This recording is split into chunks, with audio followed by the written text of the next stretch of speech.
भूतले श्रीमते कृतराज्याधिकारी इति नामिने। नमो विष्णुपादाय कृष्णपृष्ठाय भूतले श्रीमते भक्तिवेदांत स्वामी इति नामिने। नमस्ते सारस्वते देवे गौरवाणी प्रचारिणे निर्विशेष शून्यवादी पाश्चात्य देशतारिणे। श्रील प्रभुपाद की जय, गुरु महाराज की जय, निताय गौर प्रेमानंदी। हरि हरि बोल, हरि बोल।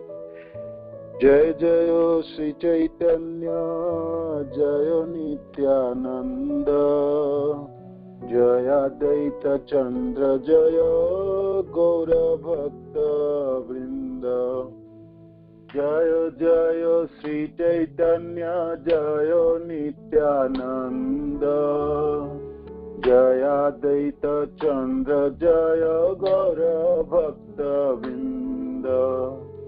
जय जय श्री चैतन्य जय नित्यानंद जय अद्वैत चंद्र जय गौर भक्त वृंद। श्री चैतन्य महाप्रभु की जय, श्री नित्यानंद गोसाई की जय, श्री अद्वैत ठाकुर की जय, श्री गदाधर पंडित की जय, श्रीवास आदि गौर भक्त वृंद की जय, श्रील प्रभुपाद की जय, गुरु महाराज की जय, आप सब भक्त वृंद की जय, निताय गौर प्रेमानंदे। हरि हरि बोल। वांछा कल्पतरुभ्यश्च कृपा सिन्धुभ्यैव च पतितानां पावनेभ्यो वैष्णवेभ्यो नमो नमः। मम ज्ञानतिमिरन्धस्य ज्ञानाञ्जनशलाकया चक्षुरुन्मीलितं तस्मै श्रीगुरुवे नमः। श्रीचैतन्यमनोभीष्टं स्थापितं येन भूतले स्वयं रूप कदा मह्यं ददाति स्वपदान्तिकम्। जय हो। तो श्री चैतन्य चरितामृत आदि लीला अध्याय 1। तो प्रथम अध्याय शुरू करने से पहले कल हम चैतन्य जीवनी के बारे में आलोचना की थे और आज हम श्रील प्रभुपाद की प्रस्तावना, इस चैतन्य चरितामृत ग्रंथ की प्रस्तावना के बारे में थोड़ी सी आलोचना करते हैं। भूमिका बहुत विस्तृत है और गूढ़ है, तो जब हम चैतन्य चरितामृत के 2-4 अध्याय पढ़ लेंगे तो फिर थोड़ी थोड़ी करके भूमिका की पैराग्राफ पढ़ेंगे, क्योंकि भूमिका तो ऐसी है जैसे पूरे भरा हुआ प्लेट है जिसमें तरह तरह के सुस्वाद व्यंजन है। तो आप थोड़ी थोड़ी करके हम रोज इनको पढ़ेंगे, ठीक है। तो आज प्रस्तावना लेते हैं और उसके बाद प्रथम अध्याय शुरू करते हैं। प्रस्तावना में श्रील प्रभुपाद जी वर्णन करते हैं, थोड़ी सी पॉइंट वर्णन कर देता। आप पढ़िएगा, 5 पेज की प्रस्तावना है, लगभग 5 पेज की प्रस्तावना, बहुत ही सुंदर है।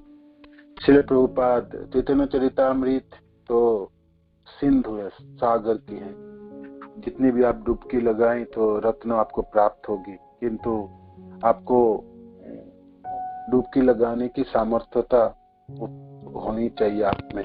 वो सामर्थ्यता प्रभुपाद की व्याख्याओं में है, तात्पर्य में है। श्रील प्रभुपाद की कृपा से हम चैतन्य चरितामृत को समझ पाएंगे, सहज और सरल, सहज और बहुत सरल रूप में प्रभुपाद ने इनको स्थापन किए हैं। तो इसी प्रस्तावना में श्रील प्रभुपाद जी लिखते हैं, महाप्रभु स्वयं कृष्ण ही है। कृष्ण की शिक्षा, स्वयं भगवान कृष्ण ने शिक्षा प्रदान की है गीता में। तो गीता की जो शिक्षा है वो तो तात्विक ज्ञान है। उनकी व्यवहारिक जो रूप है, व्यवहारिक जो ज्ञान है, वो तो महाप्रभु स्वयं दिए हैं। भगवान कृष्ण ज्ञान प्रदान किए कुरुक्षेत्र के युद्ध के शुरुआत होने से पहले अर्जुन को शिक्षा प्रदान की। उन शिक्षाओं की व्यवहारिक रूप चैतन्य महाप्रभु की शिक्षा है, जो चैतन्य चरितामृत में लिपिबद्ध है। गीता की अंतिम भागों में भगवान कृष्ण कहते हैं, आप मेरे पास आओ, आप और मेरी शरणागत हो जाओ, तो आपकी सारी समस्या दूरीभूत हो जाएंगे, है ना। सर्वधर्म परित्याज्य मामेकम शरणं व्रज अहम तम सर्वधर्म परित्याज्य मामेकम शरणं व्रज अहम तम सर्व पापेभ्यो मोक्षयिष्यामि नाथ सचा। तो सब कुछ छोड़ छाड़ के तुम मेरे पास आओ और मैं आपकी समस्त पापों से दूरीभूत कर दूंगा और आपकी सारी समस्या चली जाए। तो भगवान के प्रति शरणागत होने की अंतिम उपदेश है गीता में। और हालांकि क्षीरोदक्षयी विष्णु के रूप में भगवान तो सबों की देखभाल करते, संरक्षण करते हैं, किंतु वो अप्रत्यक्ष रूप में भगवान के जो भक्त हैं, जो शुद्ध भक्त हैं, जो पूर्ण शरणागत हैं, उनकी देखभाल भगवान स्वयं करते हैं, प्रत्यक्ष रूप में करते हैं और किसी से नहीं कराते, आपने खुद करते हैं। जैसे एक पुत्र की देखभाल पिता स्वयं करते हैं और बच्चे की देखभाल माँ स्वयं करती है, तो ऐसे भगवान अपने शुद्ध भक्त की, शरणागत भक्त की देखभाल खुद करते हैं। तो फिर आगे श्रील प्रभुपाद कहते हैं, चैतन्य महाप्रभु की जो शिक्षा है वो व्यवहारिक शिक्षा है।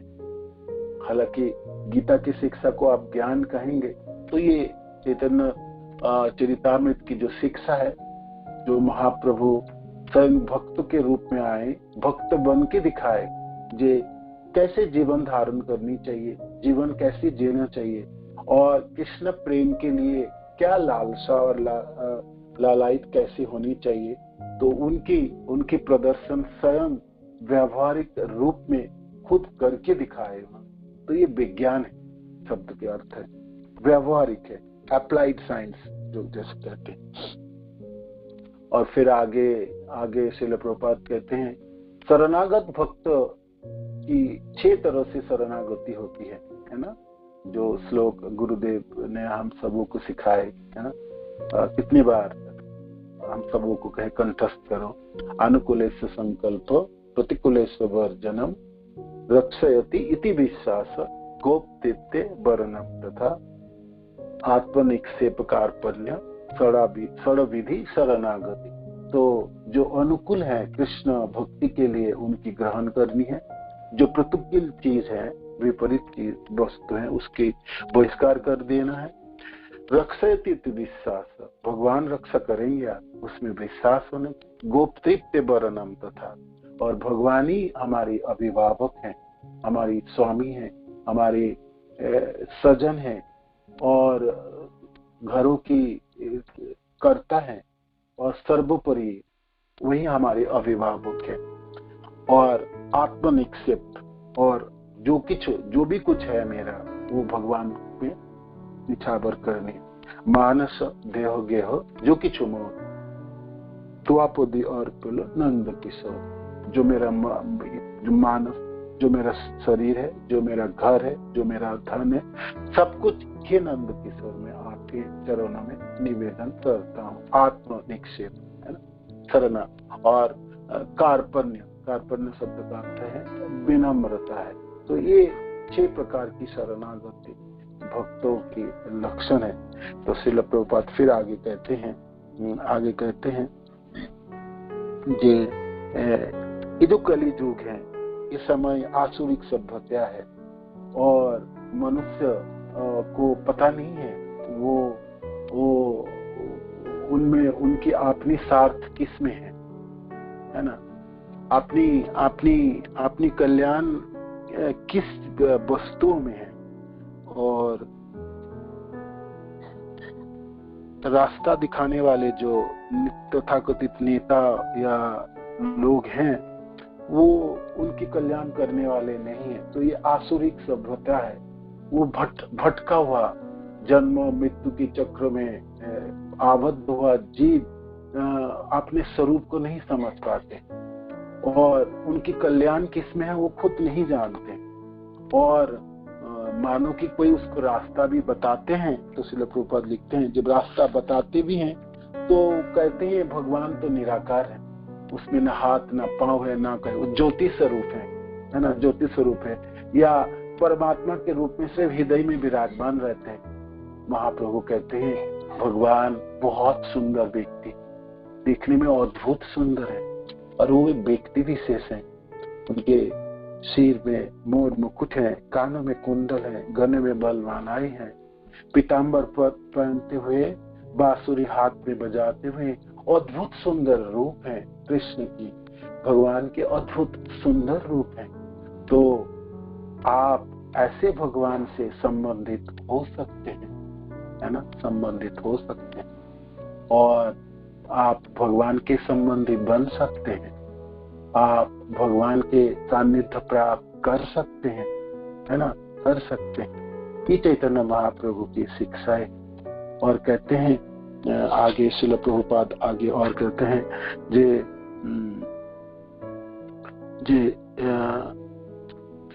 मानो कि संबंधित हो जाए, भगवान के रूप को समझ जाए और भगवान के तो फिर कैसी आराधना करनी चाहिए। तो आगे श्रील प्रभुपाद वर्णन करते हैं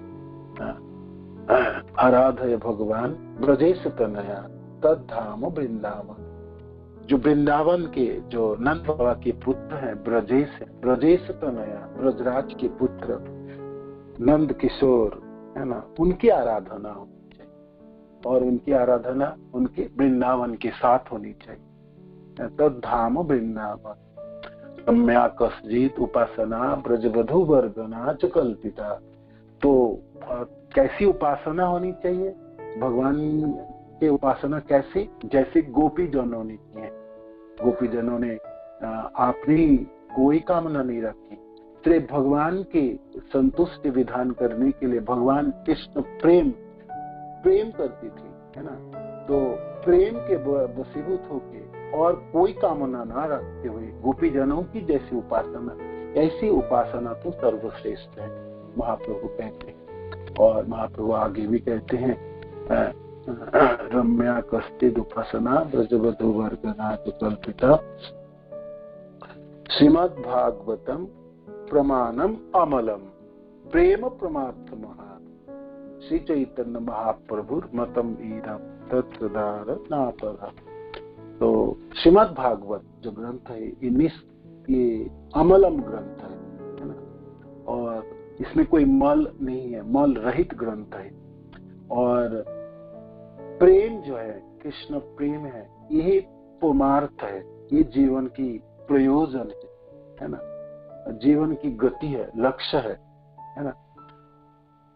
तो ये शिक्षा महाप्रभु ने प्रदान किए हैं। आगे श्रील प्रभुपाद वर्णन करते हैं भगवान चैतन्य की शिक्षाएं सांख्य योग के आदि प्रवर्तक कपिल देव जी के सांख्य योग हैं, उनके साथ मिलती जुलती हैं। कपिल देव जी ने जो सांख्य योग की प्रवर्तना किए, चैतन्य महाप्रभु की शिक्षा भी सांख्य योग तथा प्रामाणिक योग पद्धति। क्या योग पद्धति है, क्या है वो भगवान के दिव्य रूप का ध्यान करने की शिक्षा देते हैं। शून्य या निराकार के प्रति ध्यान नहीं है, योगाभ्यास की योगासन के अभ्यास के बिना ही भगवान विष्णु के दिव्य रूपों का ध्यान किया जाता है, तब ऐसा ध्यान पूर्ण समाधि कहलाता है। इस प्रकार का ध्यान पूर्ण समाधि होती है। इसकी पुष्टि भगवद गीता की छठे अध्याय में की गई है ना। जोगी नाम अपि सर्वेषां मत् गतेन अंतरात्मना श्रद्धावान भजते जो माम समे युक्त तमो मता। तो जोगियों में से सर्वश्रेष्ठ जोगी तो वो है जिसके हृदय में निरंतर कृष्ण स्फुरित होते हैं, है ना, कृष्ण की झांकी है, जिसमें जो कृष्ण को मनन करते स्मरण करते हैं। मत गतेन अंतरात्मना श्रद्धावान भजते जो माम, और जो मेरे को भजना करते हैं, जो भक्ति करते हैं, है ना, भक्ति करते, भक्ति सेवा की रास्ता अंगीकार कर लिए हैं, तो वो सबसे बड़े योगी हैं। योगी का अर्थ वो नहीं है प्राणायाम करता है जो परमात्मा के रूप में हृदय में भगवान को निहारने वाले, वो ज्ञानी जन नहीं है, या हिमालय की गुफा में बैठे हुए व्यक्ति नहीं। ये व्यक्ति है जो सबसे बड़ा योगी है, जिसके हृदय में निरंतर भगवान को धारण करते हुए भगवान को स्मरण करता है, भगवान की भक्ति करते हैं, सेवा करते हैं और उसी के रास्ते पे चलते हुए, तो वो सबसे बड़े योगी है। चैतन्य महाप्रभु यही शिक्षा प्रदान कराते हैं। फिर आगे महाप्रभु कहते हैं, चैतन्य महाप्रभु इस संसार के लिए अचिंत भेदाभेद ज्ञान तथ्य को दिए हैं। अचिंत भेदाभेद तथ्य, अचिंत शब्द का अर्थ है जो ये आध्यात्मिक ज्ञान जो कलमश रहित है, जो भौतिक कलमश ग्रस्त नहीं है, है ना। और भेद और अभेद, एक ही साथ भेद है और अभेद भी है। तो भगवान कृष्ण से हम अभेद हैं, हम गुणगत जीव गुणगत गुण से अभेद है। भगवान सत चित आनंदमय है, जीव भी सत चित आनंदमय है अपने आत्म स्वरूप में, अपने निजी स्वरूप में, जो उनकी सनातन स्वरूप है, वो स्वरूप सत चित आनंदमय है। किंतु शरीर के धारण करने से वो आबद्ध हो जाता है और अपने स्वरूप को भूल जाता है। जीवेर स्वरूप है कृष्णेर नित्य दास, ये जो स्वरूप है, ये जो आत्म स्वरूप है, इनमें से इससे जीव और भगवान में गुणगत समानता आती है। तो एक ही साथ वो भगवान कृष्ण से समान है, किंतु भेद कहाँ है? भेद परिमाण से है। भगवान विभु है, जीव अनु है। उदाहरण की तरह वर्णित है, जैसे समुद्र के जल, अगाध विशाल समुद्र है, उनमें भगवान विशाल समुद्र की तरह है, और उनमें एक बूंद जो पानी है, जो जल है, वो जीव की है।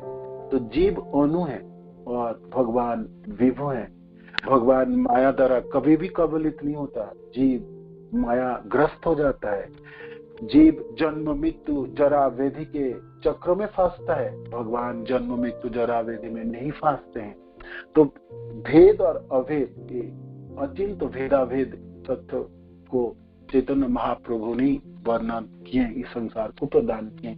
महाप्रभु आगे कहते हैं, जे इस अचिंत भेदाभेद की जो सार है, जो सबसे सहज और व्यवहारिक विधि है, वो विधि उस विधि की अभ्यास कैसे किया जाए?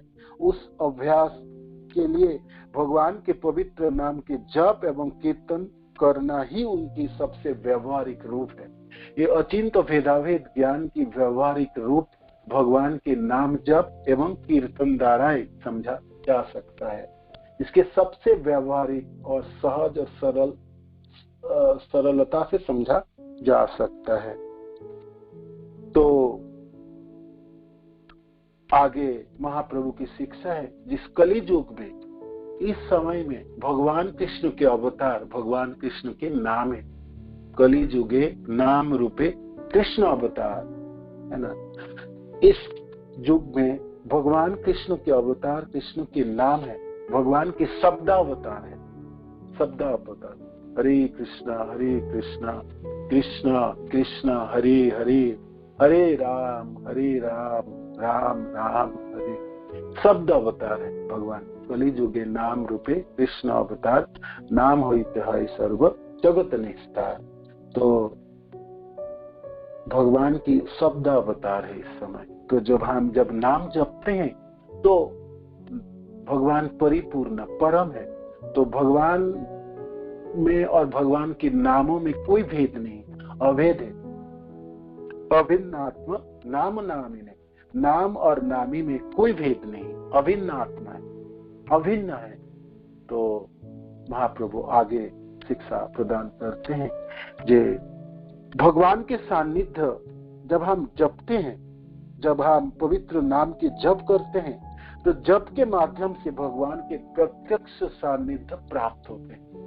जैसे मनो में अभिलाषा होती है ना, ये मैं साधन करूंगा और एक दिन कृष्ण के दर्शन करूंगा, है ना, वृंदावन में जोगल जोड़ी की दर्शन होगी। तो महाप्रभु कहते हैं जब भी आपने भगवान के नामों की जपने की प्रयास किया, जब भी भगवान के नाम आपकी जीवा में है, तो तभी आपने कृष्ण की सानिध्य प्राप्त कर लिए, है ना। क्योंकि कृष्ण के अवतार इस समय कृष्ण की शब्द में है, कृष्ण नामों में है, नाम की अवतार है, शब्द की अवतार। और आप जब जप रहे हैं जीवा से, कानों से सुन रहे हैं, तो भगवान आपकी जीवा में, आपके कानों में, आपकी इंद्रिया में, आपके हृदय में है, आपके साथ भगवान की स्पर्श है ना। जपते जपते जब आंखों से अश्रु होगी, शरीर में रोमांच होगी, तो भगवान के सानिध्य है। अद्भुत है ना। महाप्रभु की शिक्षा इतनी सहज है, सरल है। और श्रील प्रभुपाद की तात्पर्य, प्रभुपाद की तात्पर्य तो शब्द नहीं है, ये तो मानो कि बम की तरह है ना, विस्फोटक है, आपके जीवन के गति को परिवर्तन करने वाले हैं। आपको सोचने के लिए बाध्य करें शब्द। आप इस दोनों लाइन को आप पढ़ेंगे ना और सोचेंगे प्रभुपाद ने क्या लिख के चलेंगे। प्रभुपाद लिखते हैं, नाम जब जपते हैं आप तो भगवान के सानिध्य प्राप्त करते हैं। भगवान आपके साथ, कृष्ण आपके साथ है। प्रभुपाद ही लिख सकते हैं।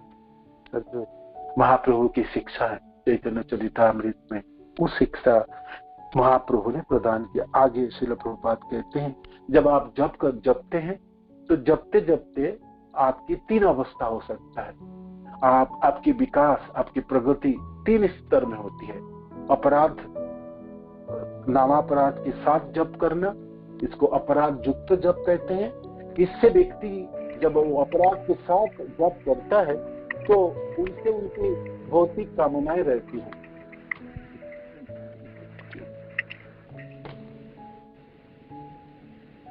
उसमें जब अपराध के साथ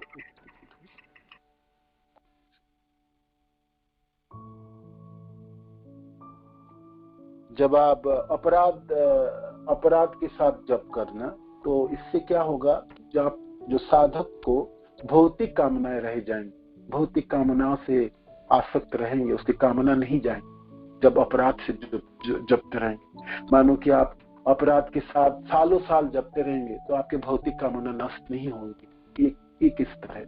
दूसरी स्तर है नामाभास की स्तर है। नामाभास में आपके भौतिक कामना चली जाएगी, भौतिक कामना, सारे भौतिक कामना नामाभास के स्टेज में, स्तर में आपके सारे भौतिक कामना चली जाएंगी। मानो कि आप जप रहे हैं और जपते समय, जपने के बाद भी आपको भौतिक कामना रह रही, वो इच्छा हो रही है, तो आप सोचिए आपके नाम जपन में अपराध है। अपराध के साथ आप जप रहे हैं, कहीं ना कहीं अपराध होगी, है ना। और जपते जपते आपको जब लगता है कि नहीं, आप तो कोई किसी भौतिक वस्तु के प्रति कोई आकांक्षा नहीं रहती, कोई इच्छा ना रहता, तो आप सोचिए आप नामाभास के स्तर में पहुंच गए। नामाभास के स्तर में आपको प्रेम प्राप्ति नहीं होंगी, किंतु भौतिक कामना चली जाएगी। ये दूसरी स्तर है। तीसरी स्तर है शुद्ध शुद्ध शुद्ध जप, है ना। इसकी श्रील प्रभुपाद जी लिखते हैं, शुद्ध नाम की दिव्य अवस्था। शुद्ध नाम की दिव्य अवस्था में आप भगवान कृष्ण की प्रेम प्राप्त हो जाए, साधक को प्रेम प्राप्ति हो जाती। तो ये 3 स्तर से भगवान के नाम जप की स्तर हैं और उनकी प्रगति है एक साधक की। महाप्रभु कहते हैं, चैतन्य महाप्रभु शिक्षा है, आपको वहां पहुंचना है, शुद्ध नाम तक। कृष्ण प्रेम प्राप्ति करनी है, वो सामर्थ्यता आप में है। मनुष्य जीवन प्राप्त हुए वो सामर्थ्यता आप में है। महाप्रभु सबों के लिए आमंत्रण दे रहे, निमंत्रण दे, जे मेरी कृपा है, आप मेरी कृपा के बल पे आप शुद्ध स्तर तक पहुंच पाए। यहाँ पर कृपालु है महाप्रभु। यहाँ पर नमो महाबदनाय, है ना। कृष्ण प्रेम को उन्होंने प्रदान की सबों को, और वितरण करते समय उन्होंने नहीं देख रहा है ये लायक होंगे या नहीं होंगे, कर पाएंगे या नहीं कर पाएंगे। महाप्रभु कहते हैं आप अवश्य कर पाओगे, आपके लिए है, उस स्तर तक पहुंचना आपका काम है, आपको पहुंचना ही पहुंचना है। तो ये महाप्रभु की शिक्षा है। श्रील प्रभुपाद आगे वर्णन करते हैं, महाप्रभु हमको सिखाते हैं मन को कैसे नियंत्रण करना है। मन इंद्रियों के स्वामी है ना। ज्ञानेन्द्रिय, 5 ज्ञानेन्द्रिय और 5 कर्मेंद्रिय की राजा है मन, है ना। स्थूल कार्य कराता है मन इंद्रियों से, और खुद सूक्ष्म कार्य करते हैं, चिंता भावना रखता है, सोचते हैं और कुछ इच्छा करते हैं मनों में। तो मन को आप कृष्ण में लगा देंगे, कृष्ण की सेवा में लग जाएंगे, कृष्ण जनों की सेवा में लग जाए, तो सारे स्थूल कार्य कृष्ण केंद्रित हो जाएंगे। और मन को आप जबरदस्ती करके बलात् मनो को आप नियंत्रण नहीं कर सकते। मन को नियंत्रण करने की चाबिकाठी मनों को कृष्ण में लगा, कृष्ण के नाम जपों में, कृष्ण की सेवा में, कृष्ण की कथाओं में, कृष्ण जनों की सेवाओं में, है ना। तो मन नियंत्रित हो सकता है। तो मन नियंत्रित हो जाए तो आपकी ज्ञानेन्द्रिय और आपके कर्मेंद्रिय नियंत्रित हो जाएंगे, और स्थूल कार्य तो नियंत्रण हो गए। तो फिर सूक्ष्म आपकी चिंता, आपकी भावनाएं और आपकी आकांक्षा, आपकी इच्छा कि आपके मन नियंत्रित होगी, कृष्ण केंद्रित होंगे, कृष्ण भावित होंगे, तो स्वाभाविक आपकी चिंता, आपकी भावनाएं और आपकी इच्छा भी नियंत्रित हो जाएंगे और कृष्ण केंद्रित हो जाएंगे। ये मनों के नियंत्रण की बात आई जो चैतन्य महाप्रभु शिक्षा देते हैं। ये आप जबरदस्ती बलात् मत करो, मनों की भावनाओं को रोक नहीं सकते, मनों की उद्वेग को रोक नहीं सकते, मनों के प्रभाव को नहीं रोक सकते आप। हाँ, उसको आप परिवर्तन कर सकते, उसको मोड़ सकते हैं, उसको अच्छी दिशा दे सकते हैं। तो क्या दिशा है? वो आपने कृष्ण के लिए लगाओ इस मन को। तो वो शिक्षा प्रदान महाप्रभु करते हैं। आगे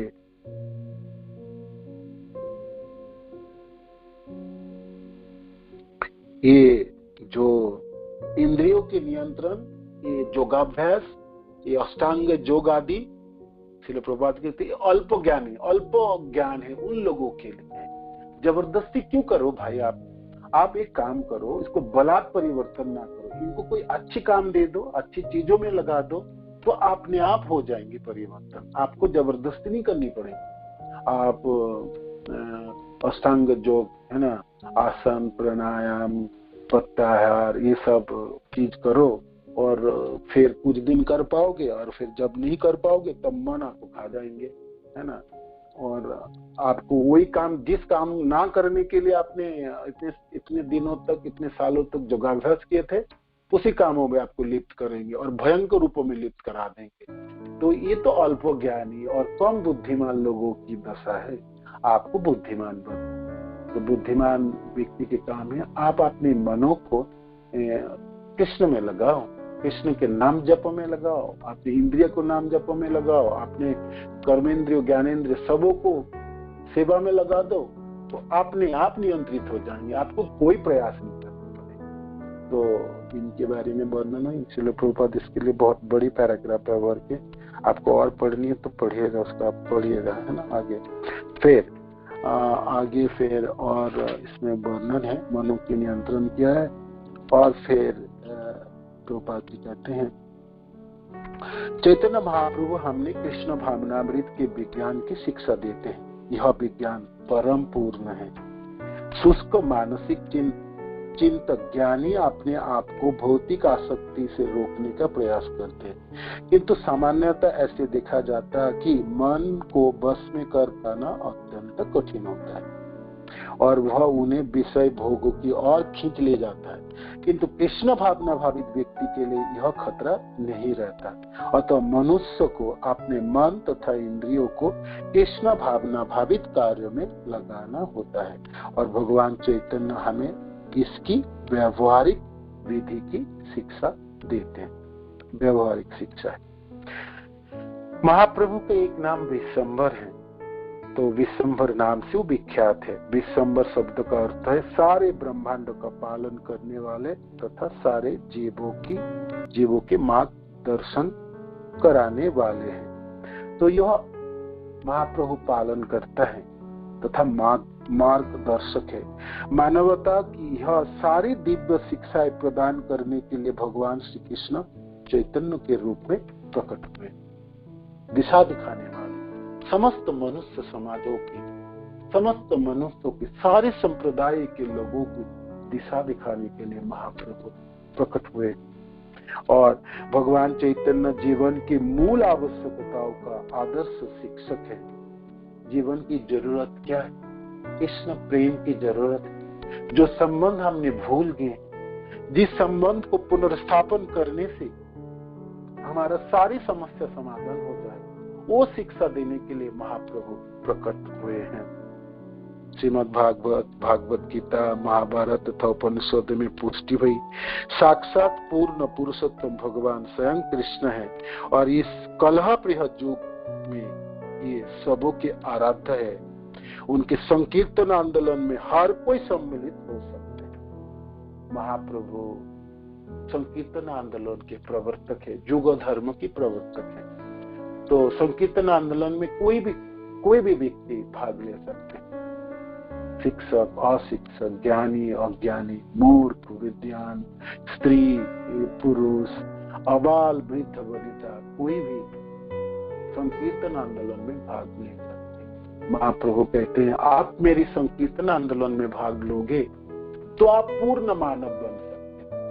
आप अपने जीवन के लक्ष्य को पूरा कर सकते हैं। और फिर आगे कहते हैं श्रील प्रभुपाद की लाइन, श्रील प्रभुपाद कहते हैं, कोई संकीर्तन आंदोलन में भाग ले तो पूर्ण मानव बन गए, मनुष्य की जो लक्ष्य है वो प्राप्ति हो जाएगी। और थोड़ी सी आगे बढ़ के वो महाप्रभु की तरफ आकृष्ट हो जाए तो क्या, तो कृष्ण प्रेम प्राप्त कर लेंगे। मानो कि आप संकीर्तन आंदोलन में भाग लिए और किसी भक्त के मुख से आपने महाप्रभु के बारे में सुने। महाप्रभु देखने में बहुत सुंदर है ना, अजानु लंबित भुजो कनकाबदात है ना, घुटने तक दोनों हाथ है और पिघले सोने जैसे जिनके रूप है और प्रकांड शरीर है, तिल फूल जिनी नासा, तिल फूल के तरह उनके नाक है ना, सुचाग्र और तीक्ष्ण, और क्या है, प्रकांड शरीर। या आप कभी सुनेंगे महाप्रभु अपने पुथी पकड़ के जा रहे सुचि माता के प्रांगण से, पुरुषोत्तम के नाम किया था, कल पढ़ रहे थे ना हमने, उनके चंडी मंडप में जाना है, निमाय पंडित आपके पंडित गिरी करना है। तो मानो कि किसी भक्त को, किसी साधक को ये कथा सुन ले और अपने मनों में झांकने लगे, महाप्रभु चलते समय कैसे देखने लगे, है ना। या महाप्रभु अपने मित्र के साथ गंगा के घाटों में स्नान कर रहे हैं, तैर रहे हैं, एक दूसरे में कुश्ती लड़ रहे हैं। या महाप्रभु अपने सारे शिष्यों को एकत्रित शाम के समय शिक्षा प्रदान कर रहे हैं। या महाप्रभु दूल्हा बन के विष्णु प्रिया माता से विवाह रचने के लिए सनातन मिश्र के भवन में जा रहे हैं बारात के साथ। और क्या झांकी, या संकीर्तन आंदोलन में नवद्वीप के रास्ते में महाप्रभु नित्यानंद प्रभु के साथ नाचते हुए संकीर्तन आंदोलन में भाग लिए, दोनों हाथ ऊपर उठाते नाचते हुए दोनों भाई आगे आगे चल रहे हैं, ये झांकी। और क्या आप सब कहो, बताओ। नहीं तो वो झांकी महाप्रभु भोर के समय नवद्वीप को छोड़ के गंगा नदी में छलांग लगाए, नदी के उस पार जाना है, महाप्रभु को संन्यास ग्रहण करना है, समस्त जीवों के कल्याण के लिए अपनी माता और अपनी पत्नी 16 साल की विष्णु प्रिया माता को छोड़ के संन्यास ग्रहण करने के लिए काटवा में पधार रहे। वो दृश्य, कोई भी दृश्य, किसी भी चीजों में आप आकृष्ट हो, जैसे लोग प्रभुपाद कहते हैं, उनकी लाइन आपको पढ़ के सुना। प्रभुपाद की जय। यदि कोई मनुष्य इतना भाग्यशाली हो कि यह भगवान श्री चैतन्य के द्वारा आकृष्ट होता है, तो उसे अपने जीवन लक्ष्य में सफलता अवश्य प्राप्त होगी। ये लाइन मैंने पहले नहीं पढ़ा था। मेरे को हालांकि बंगाल प्रदेश के होने नाते मैं महाप्रभु के प्रति स्वाभाविक आकर्षण तो हम सबों के हैं। हम अपने कॉलेज की पढ़ाई या स्कूल की पढ़ाई के समय में महाप्रभु के बारे में पढ़े सुने, और बचपन से कीर्तन आदि सुने, या चैतन्य मंगल की कीर्तन भी हम बहुत बचपन से हमने सुने और देखे। सब नवद्वीप से कीर्तन आते थे, गाते थे। तो महाप्रभु के साथ एक मानो कि हम सबों के बचपन से संपर्क है। ठीक है, भगवान के रूप में हम नहीं जानते थे।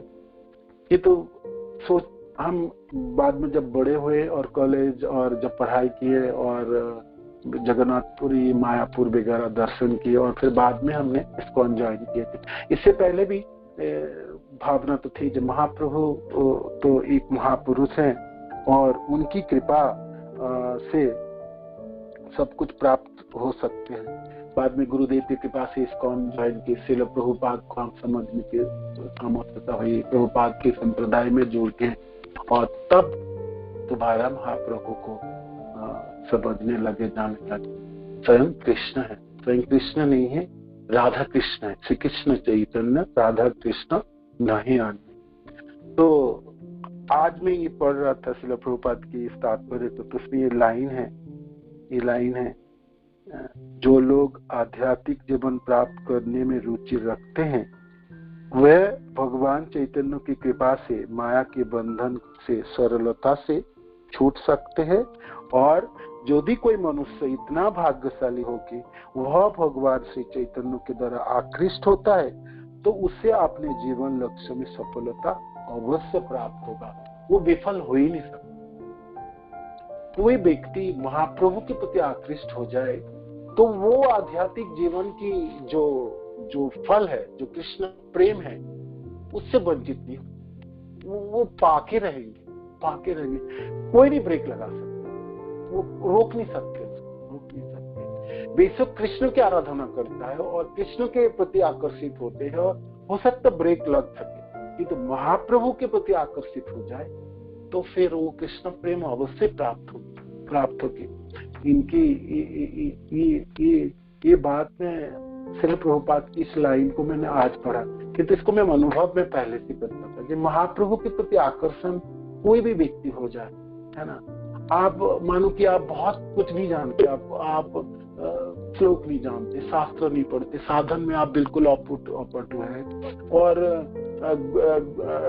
गुरुदेव की आदेश को पालन में भी आपके असमर्थ हो गए हैं, गुरुदेव आपसे खुश नहीं है। किंतु कैसे भी हर तरह से आप देखिए अंधेरा है, भक्त जन को कृपा से भी वंचित हो गए। सब तरह से आप देखोगे मेरी साधन तो पूरी हो नहीं रहे, मेरा आयु बढ़ते रहे, और मैं तो काल के गह्वर में जाने वाला हूँ। और सहाय अवस्था में जब आप लिखते जो मेरा क्या होगा, उस समय, उस अंधेर समय में कैसे भी करके आपके भाग्य मानो की जाग उठी, किसी ने कृपा कर दी, विशेष करके गुरुदेव की कृपा आपको प्राप्त हो गई। आज कैसे भी करके अपने गौर निताय के प्रति आकर्षित हो गई, महाप्रभु के प्रति आकर्षण आपको बढ़ गई, तो फिर आप फेल हुई, है ना। बहुत बड़ी बात है। श्रील प्रभुपाद ही लिख सकते ये लाइन, है ना, अनुभव किया था, है ना। श्रील प्रभुपाद चैतन्य पार्षद है, कृष्ण पार्षद है और चैतन्य पार्षद। प्रभुपाद की इस लाइन आपको आपके जीवन को परिवर्तन करने वाला। ये आप महाप्रभु के प्रति आकर्षण बढ़ जाए, आपको हो जाए, तो आप आध्यात्मिक जीवन के फल से कभी भी वंचित नहीं हो, कभी भी नहीं, और माया से आपकी छुटकारा मिल जाएगी। आप सब पढ़िएगा श्रील प्रभुपाद की इस प्रस्तावना, बहुत ही सुंदर है और अनुभव है ना। प्रभुपाद 14 मार्च 1968 चैतन्य महाप्रभु के जन्मदिन श्री राधा कृष्ण मंदिर में उन्होंने लिखे, भगवान के जन है ना।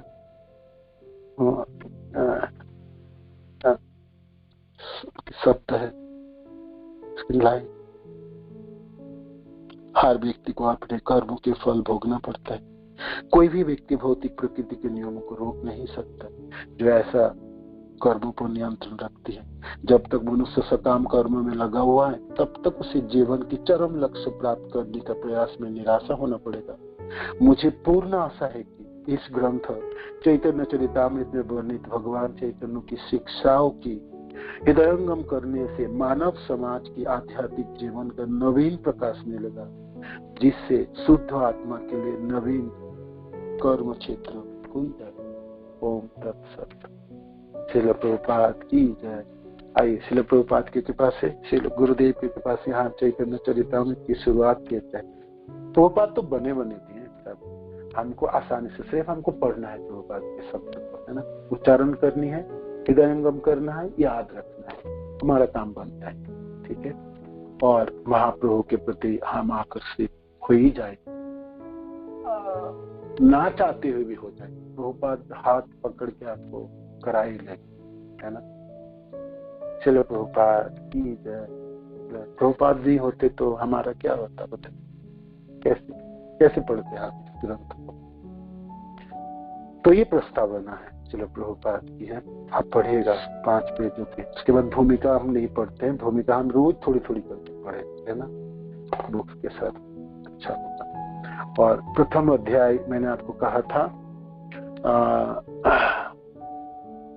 1 से लेके 17 श्लोक है संस्कृत जो मंगलाचरण की है, और तो प्रथम श्लोक की व्याख्या प्रथम अध्याय में, तो उनको हम पढ़ते हैं कितना सा। तो चैतन्य चरितामृत के प्रथम श्लोक, वंदे गुरुन् ईश भक्तान् ईशाम् ईशावतारकान् तत्प्रकाशांश्च तत्शक्ति कृष्ण चैतन्य संगकम्। वंदे गुरुन् ईश भक्तान् ईशाम् ईशावतारकान्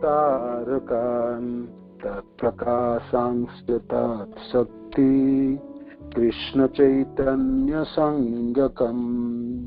वंदे गुरुन् ईश भक्तान् ईशम् ईशावतारकान् तत्प्रकाशांश्च तत्शक्ति कृष्ण चैतन्य संगकम्। मैं वंदना करता हूँ गुरुन् बहुवचन समस्त गुरुवर जनों की है, ईश भक्तान भगवान के भक्त जनों, कृष्ण भक्त जन, ईशाम स्वयं कृष्ण को, और ईशावतार का भगवान के अवतारों की, तत्प्रकाश भगवान की पूर्ण विस्तार तथा प्रकाशों की, तत्शक्ति और भगवान की शक्तियों की, कृष्ण चैतन्य संगम। कृष्ण चैतन्य में समस्त गुरुओं, भगवत भक्तों, भगवान के अवतारों, उनके पूर्ण अंश, उनकी शक्तियां तथा स्वयं आदि भगवान श्री कृष्ण चैतन्य को सादर नमस्कार करता हूं। तो ऐसे करके श्लोक शुरुआत है, और इसके बाद पूरे 14 श्लोक है इस अध्याय में। तो बाकी 13 श्लोक नहीं पढ़ेंगे आज, हमने प्रथम श्लोक पे, और इसकी व्याख्या होगी इस प्रथम अध्याय, और व्याख्या शुरुआत है यहाँ से है।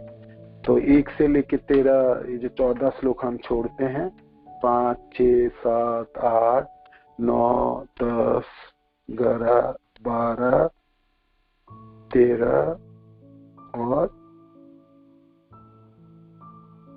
14, अब 15, 16 और 17 मैंने आपको बोला था ना, ये 15, 16 और 17 ये 3 श्लोक वृंदावन के 3 मुख्य भगवान की प्रणाम मंत्र है। श्री राधा गोविंद देव जी, श्री राधा गोपीनाथ जी और श्री राधा मदन मोहन की प्रणाम। कृष्णदास कविराज गोस्वामी मदन मोहन के प्रति बहुत आकर्षित है। कल मैंने आपको कहा था ना, जब वो चैतन्य चरितामृत लिखने के लिए समस्त वैष्णव जनों ने उनको अनुनय विनय किए, तो कहते ठीक है, आप सबों की आज्ञा प्राप्त होगी तो भगवान की भी आज्ञा प्राप्त करने के लिए मदन मोहन मंदिर में आए।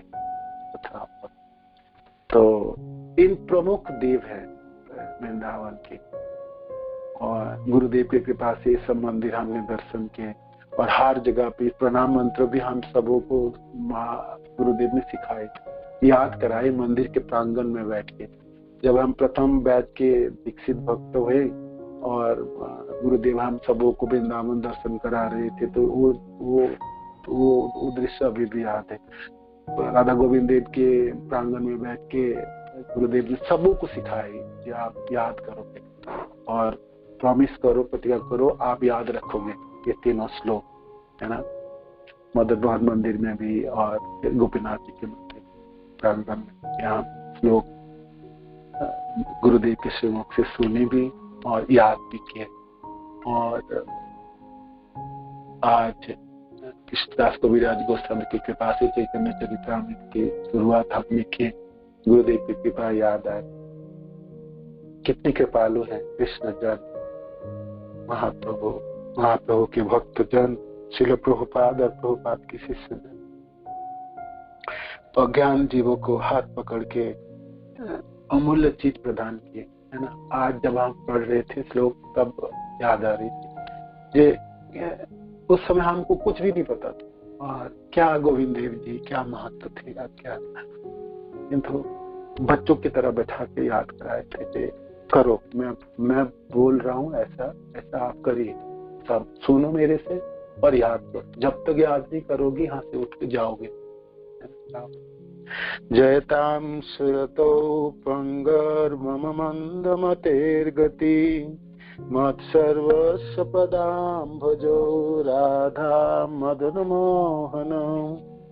जयता, जय हो, सुरतो, सुंदर विग्रह है ना, सर्वांग सुंदर है। आप दर्शन करेंगे ना मदन मोहन, राधा मदन मोहन को, आप आंखें फिरा नहीं सकते, इतने सुंदर है। आप आकर्षित हो जाए, मानो कि आपके मन, आपका हृदय, आप किधर भी है, कैसे भी करके आप मानो कि आपके समय, आपके पास समय नहीं, आपको खींच लेंगे, दर्शन करने में बाध्य हो जाए, इतने सुंदर है। जयताम सुरतो पंग मम मंद, मैं तो लेंगड़ा हूँ, पंगु हूँ, और मेरा मति मंद मति है, क्योंकि मैं आसक्त हूँ भौतिक संसारों में, काम में आसक्त हूँ, धनों में आसक्त हूँ, जनों में आसक्त हूँ,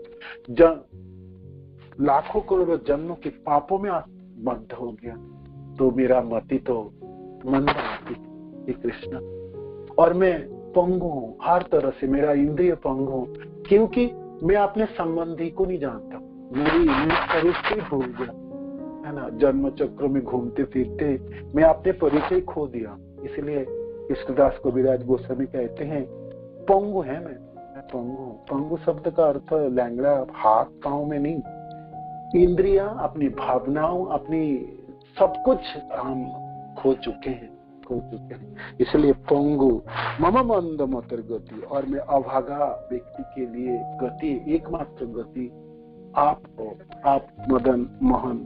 मत सर्वस्व पदाम भुजो, आपकी चरण दय, आपकी चरण कमली मेरा सब कुछ है ना, सब कुछ है। राधा मदन मोहन, हे राधा मदन मोहन, सर्वथा दयालु राधा तथा मदन मोहन की जय हो। मैं पंगु तथा कुबुद्धि हूँ, मेरे भी फिर भी वे मेरे मार्गदर्शक है, और उनके चरण कमल मेरे लिए सर्वस्व है। ये राधा मदन मोहन की प्रणाम मंत्र है।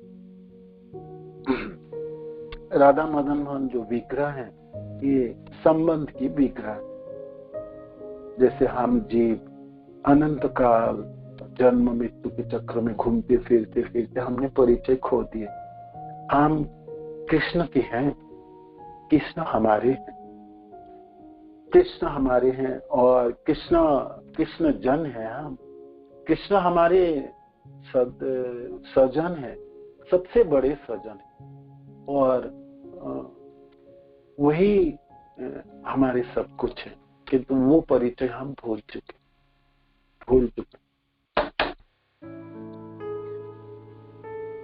वो परिचय हम भूल चुके, है ना, वो परिचय हम भूल चुके।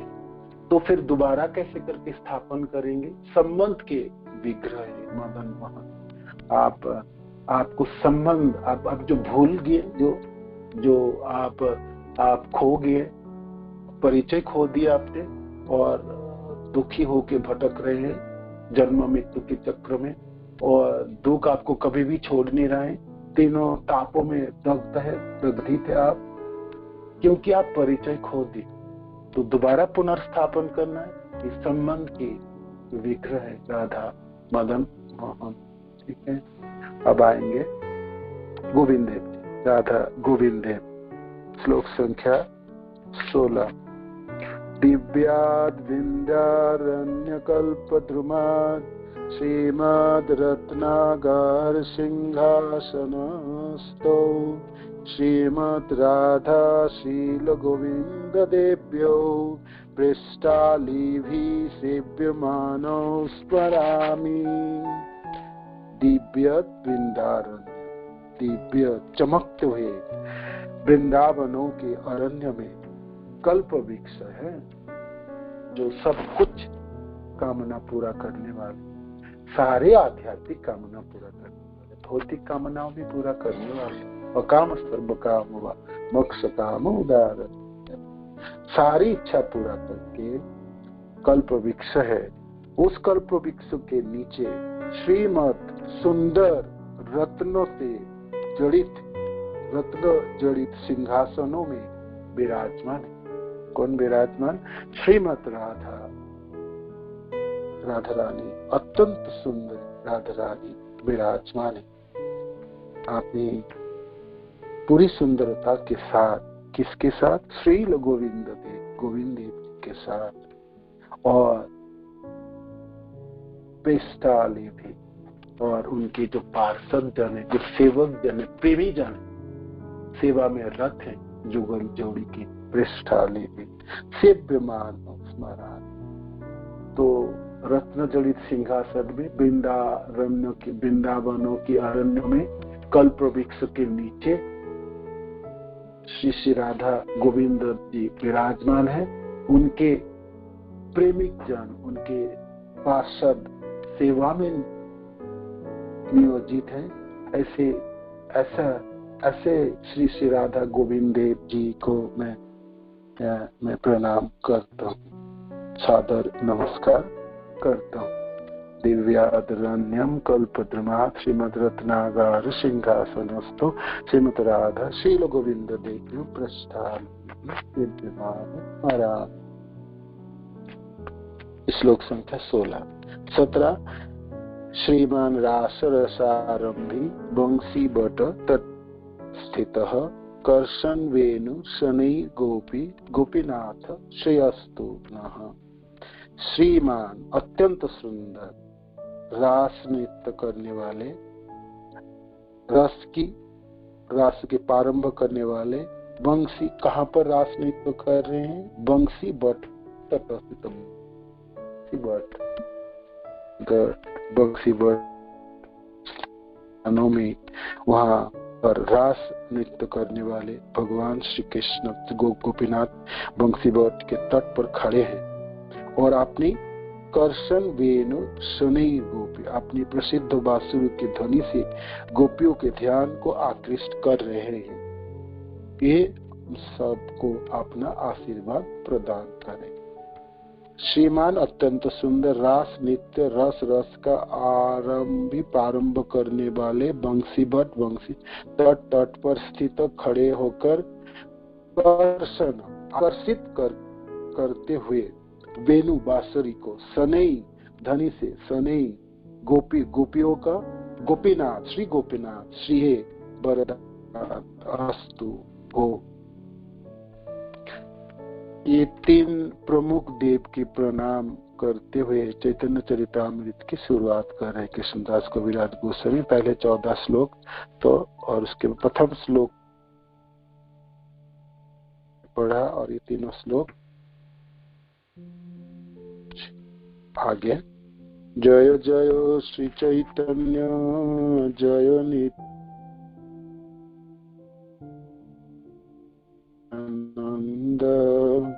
जय अद्वैत चंद्र जय वृंद चैतन्य महाप्रभु की जय हो, नित्यानंद प्रभु की जय हो, अदित ठाकुर की जय हो समस्त गौर भक्त जनों की। এই তিন ঠাকুর গৌড়িয়া के করিয়াছেন আত্মসাৎ, इति नरे चरण बंद तिनि मोर नाथ। जो गौड़िया भक्त है, जो हम सब गौड़िया वैष्णव है ना, हम अपने को माधव गौड़िया संप्रदाय कहलाते हैं ना, तो हम गौड़िया, तो कृष्णदास कविराज गोस्वामी कहते हैं गौड़िया वैष्णव जनों की तो प्राण है ये तीनों विग्रह, और इस तीनों विग्रह न तो गौड़िया वैष्णव जनों के हृदय एवं आत्मा को निमग्न कर दिया है। मैं उनके चरण कमलों की पूजा करता हूँ, क्योंकि वह मोर नाथ, ये तीनों मेरा नाथ है, मेरा स्वामी है। तो मदन मोहन तो संबंध के विग्रह है, गोविंद देव अविधेय तथा सेवा विग्रह है ना। अविधेय सबके जिस रास्ते पे चल के आप प्रयोजन को प्राप्त करोगे, तो इसको अभिधेय कहलाते। अभिधेय कहलाते तो साधन है ना, भक्ति है हमारे। जैसे नाम जप करेंगे, भागवत श्रवण करेंगे, चैतन्य चैतन्य की श्रवण करेंगे, भक्त जनों की सेवा करेंगे, गुरुदेव की सेवा करेंगे, आचार्य जनों की सेवा करेंगे, तो सेवा आपकी साधना।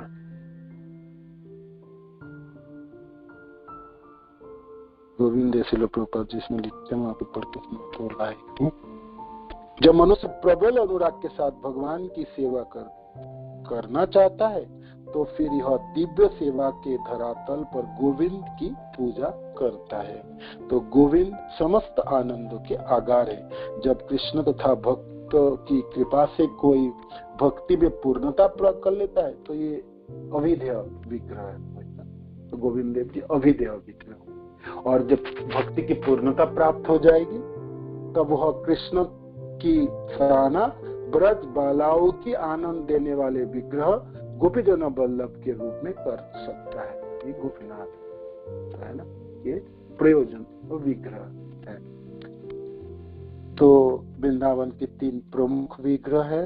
श्रील प्रभुपाद जी लिखते हैं, इसके अलावा भी वृंदावन में और भी मंदिर है, जैसे राधा रमन, और भी जैसे लोकनाथ गोस्वामी की राधा गोकुलानंद, श्यामानंद पंडित गोस्वामी के श्याम सुंदर मंदिर, गोपाल भट्ट गोस्वामी के राधा रमन मंदिर आदि हैं। वृंदावन में 5000 मंदिरों में से 7 प्रमुख मंदिर 400 वर्षों से भी पुराने हैं।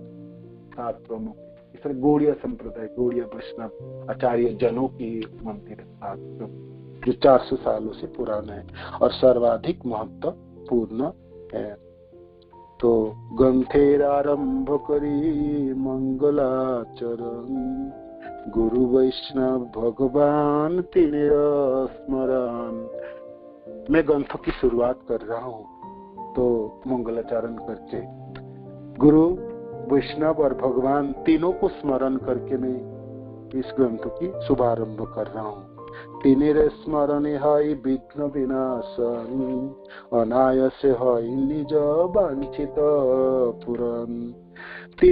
इस तीनों जनों की स्मरण से जितने भी विघ्न है मेरे जीवन में सब नष्ट हो जाएंगे, है ना।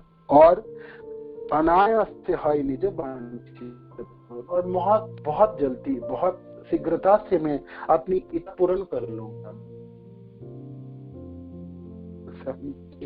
मैंने कहा था ना कल, परमहंस चूड़ामणि, वैष्णव चूड़ामणि कृष्णदास कविराज गोस्वामी, क्या इच्छा है? राधा कृष्ण की चरणाश्रित होना, कृष्ण प्रेम की प्राप्ति, और जनों की, कृष्ण जनों की सेवा की प्राप्ति। तो कहते हैं मैंने इस तीनों जनों की स्मरण करूं, गुरु की, वैष्णवों की और भगवान के, तो मेरा सारे विघ्न नष्ट हो जाएंगे और मेरा इच्छा पूरा हो जाएंगे। से मंगलाचरण है त्रिविध प्रकार, वस्तु निर्देश आशीर्वाद यार नमस्कार।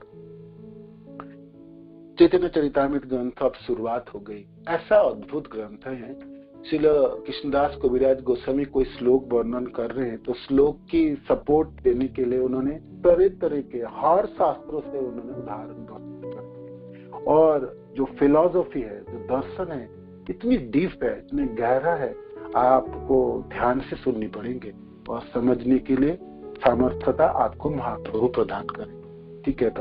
तो कृष्णदास कविराज गोस्वामी कहते हैं मंगलाचरण तो 3 प्रकार की होती है, माने मंगलाचरण में 3 चीजों की वर्णन होती है। क्या विषय वस्तु है?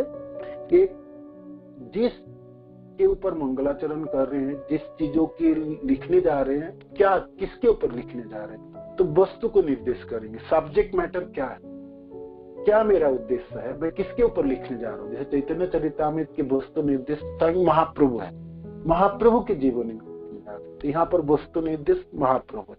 तो कृष्णदास कविराज गोस्वामी कहते हैं मंगलाचरण में 3 चीजों के उल्लेख होते हैं। वस्तु निर्देश होंगे, दूसरी होंगे आशीर्वाद देंगे। जो लेखक है वो भगवान से प्रार्थना करेंगे और भगवान के आशीर्वाद की जांचना करेंगे अपने लिए और श्रोता के लिए भी, तो आशीर्वाद हुई दूसरी। और तीसरी नमस्कार है, खुद प्रणाम करेंगे, भगवान को प्रणाम करेंगे, श्रोताजनों के आशीर्वाद देते, श्रोताजनों की जो उनको भी उन्होंने प्रणाम करेंगे, नमस्कार करेंगे, और नमस्कार करेंगे भगवान को, गुरुवर को, गुरु आचार्य जनों को नमस्कार करेंगे, श्रोता के साथ भी करेंगे। तो मंगलाचरण में 3 चीज होते हैं, वस्तु निर्देश, आशीर्वाद, नमस्कार।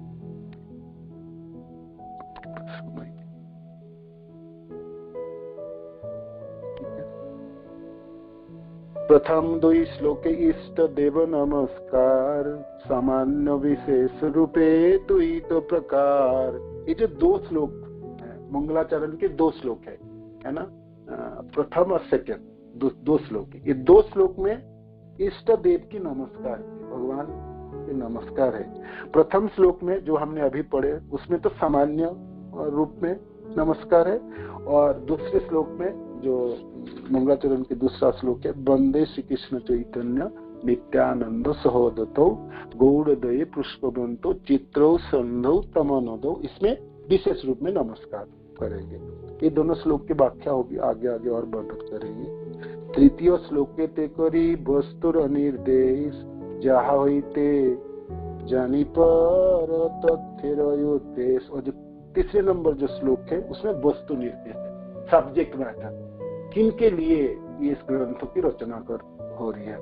चतुर्थ श्लोके ते करी जगते आशीर्वाद, सर्वत्र मांगिए कृष्ण चैतन्य प्रसाद। और जो 4 नंबर जो श्लोक है मंगलाचरण के, उसमें आशीर्वाद है, सारे जगत के लिए आशीर्वाद मांग रहे कृष्णदास कविराज गोस्वामी चैतन्य महाप्रभु के चरणों में। जो आप आशीर्वाद दीजिए, सबों का आशीर्वाद दीजिए, मेरे को भी दीजिए और मेरे साथ साथ मेरी श्रोताजनों को भी दीजिए, आप आशीर्वाद प्रदान कीजिए। से श्लोके कही बाह्य अवतार कारण, 65 श्लोके कही मूल प्रयोजन। मैंने आपको कहा ना, प्रथम 6 श्लोक महाप्रभु के ऊपर है। तो कृष्णदास कविराज गोस्वामी कहते हैं जो 4 नंबर श्लोक जो मैंने मंगलाचरण की है वो तो आशीर्वाद में मांगा हूँ, आशीर्वाद मांग रहा हूँ सची माता के पुत्र से मेरे लिए और सबों के लिए। और वो 4 नंबर जो श्लोक है वो बाह्य कारण है, चैतन्य महाप्रभु के आने का प्रकट किया बाह्य कारण। और जो 5 श्लोक और 6 श्लोक 5 नंबर और 6 जो श्लोक है ये महाप्रभु के आने का मूल प्रयोजन, अंतरंगा कारण, महाप्रभु की प्रकट उनके अंतरंगा कारण, दोनों श्लोकों। ठीक है। और आने वाले 5 श्लोक हैं, यही 6 श्लोके कही चैतन्य तथ्य, आर 5 श्लोके नित्यानंदेर महत्व। तो ये 6 श्लोक में चैतन्य महाप्रभु के तत्व के वर्णन करा हूँ, और आने वाले 5 श्लोकों में नित्यानंद प्रभु के महत्व वर्णन। आर 2 श्लोके अद्वैत तथ्याख्यान, आर 1 श्लोके 5 तथ्यर व्याख्यान। और बाकी 2 श्लोक में अद्वैत ठाकुर के तथ्य की व्याख्या किया, और फिर 1 श्लोक में पंच तत्व की व्याख्या की। यही 14 श्लोके करी मंगल आचरण, तार मध्य कही सो वस्तु निरूपण। ये 14 श्लोक में मैं मंगलाचरण किया हूँ और परम सत्य का वर्णन करा हूं मैं। ठीक है, सब श्रोता वैष्णवेर करी नमस्कार, यही सब श्लोकेर करी अर्थ विचार। जो श्रोता है सारे वैष्णवों को मैं नमस्कार करते हुए अपने समस्त वैष्णव पाठकों को नमस्कार करता हूँ। इन सारे श्लोकों की जटिलताओं की व्याख्या आरंभ करने के पूर्व अब मैं श्लोक वर्णन कर दिया हूँ, अब श्लोक की व्याख्या करना शुरू करूंगा। कृष्णदास कबीरदास गोस्वामी कहते हैं, करने से पहले मैं सब लोगों को नमस्कार करता हूँ, सब लोगों को नमस्कार करता हूँ। सकल वैष्णव सुनो करी एक मन, चैतन्य कृष्णेर शास्त्र मत निरूपण। सारे वैष्णव सुनो, मन एकत्रित करो, ध्यान से सुनो, ध्यान से सुनो। चैतन्य कृष्णेर शास्त्र मत निरूपण। मैं अपने समस्त वैष्णव पाठकों से प्रार्थना करता हूँ कि वो प्रामाणिक शास्त्रों में निरूपित श्री कृष्ण चैतन्य की इस कथा को ध्यान से पढ़े और सुने। ठीक है, तो ये श्लोक यहाँ तक पहुंचे 31 श्लोक, आगे कल पढ़ेंगे, समझ चलिए। कृष्णदास कबीरदास गोस्वामी चैतन्य चरितामृत शुरू करते हैं। करने से पहले उन्होंने व्याख्या कर रहे जिन्हें 14 श्लोक वर्णन किया, क्यों किया मैंने, कैसे किए, और मैं हर श्लोक की व्याख्या आप करूंगा, तो आप ध्यान से सुनिए, मन लगाइए और महाप्रभु की कृपा की जांचना कीजिए। आपका मन नहीं लग रहे और आप किसी वजह से नहीं समझ पा रहे, तो महाप्रभु से प्रार्थना, गुरुदेव से करेंगे, श्रील प्रभुपाद से करेंगे, भक्तजनों से करेंगे, अवश्य समझ पाएंगे। महाप्रभु की कृपा सबों के ऊपर। तो आपको सावधान करते हुए कृष्णदास कबीरदास गोस्वामी आगे व्याख्या करेंगे। तो प्रथम श्लोक की व्याख्या हम कल शुरू करेंगे, है ना। वंदे गुरुन ईश भक्तान ईशावतारतान तत्प्रकाशात् तत्शक्ति कृष्ण चैतन्य संज्ञकम। इस श्लोक की व्याख्या कल विस्तृत रूप में होंगे। प्रथम अध्याय समाप्त कल। हरे कृष्ण। श्रील प्रभुपाद की जय, गुरु महाराज की जय, निताय गौर प्रेमानंद। हरि हरि बोल। तो आप किसी को कोई प्रश्न है तो कर सकते हैं।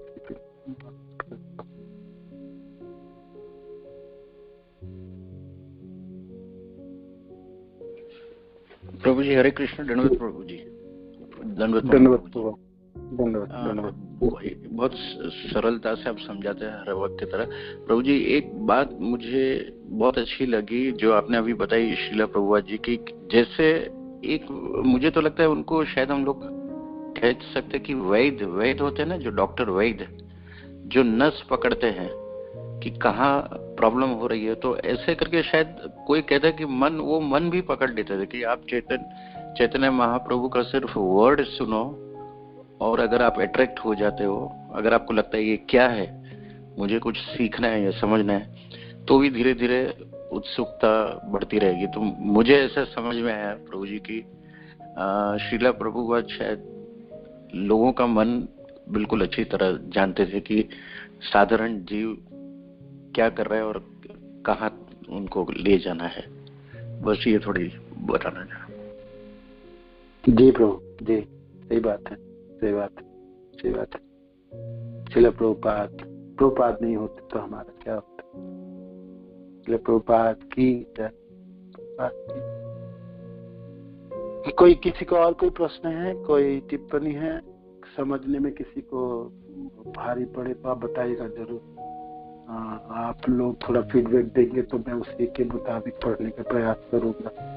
और आप सब लोगों की कृपा से महान ग्रंथ की पठन होंगे, श्रवण होगी और हृदयंगम करेंगे आप सब। तो आप किसी को कोई चीजों में आप नहीं समझ पाए और आपको लगे ये नहीं ये, तो फिर आप पूछिएगा, नहीं तो आप ग्रुप में प्रश्न भी डाल सकते, फोन भी कर सकते हैं पर्सनल आप। ठीक है, किसी को कोई प्रश्न है तो पूछ सकते हैं, कोई टिप्पणी है, कुछ आप बोलना चाहते हो वो भी आप बताइएगा, कोई कुछ। क्या हरे कृष्णा। तो समाप्त करते हैं। वर्षा कल्पयो कृपा सिंधु पतितानां पावनेभ्यो वैष्णवेभ्यो नमो नमः।